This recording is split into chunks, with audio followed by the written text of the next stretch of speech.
What's the number one thing you're lacking or that you might see in your reporting, open up to everyone, that we desperately need in this district if we're going to continue this progress? I think one of the biggest challenges facing the district now is just the sheer loss of students. Like I think the board and Dr. Adams have been trying to find solutions to that. They've been closing schools, trying to see which schools are just not facing I don't know, just a promising future in terms of enrollment growth. Is it accurate we've lost about 10,000 students since 2007? That's exactly right. Yeah. Yes, sir. And I believe 2,000 of those students left almost just right after they lost accreditation. Yeah. So between the time they lost accreditation and the next school year, 2,000 students were gone already. So I think, and there's a lot of factors contributing to why they're losing students. There's also the growth of charter schools, which now educate about a third of public school students in St. Louis. Let me ask you what you think about that, because the new governor, it seems to be very much in favor of school choice. What does that mean to you, and is that going to make your job harder or make our schools better? That's a good question. I don't know what school choice really means at this point in time, because it's not been well defined by legislation. And so it doesn't mean vouchers, doesn't mean charters across the entire state. We've heard a number of different things.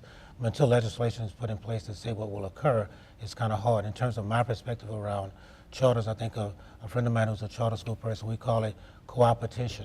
So it's about cooperating, but there's competition as well as it relates to finding out how we provide the best resources to kids, whether it's in a charter school or a quote-unquote normal, regular public school, which charter schools are public schools in terms of the funding piece. So I think there's a level of competition that takes place.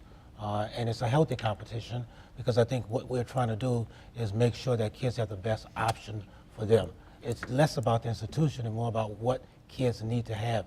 And if charters do a better job of doing that, then parents have their choice to look at them. If we do a better job of doing that, then charters look at us. And so I think that's what this whole quote-unquote choice piece is about. I'm fearful, however, that that we're on an equal playing field.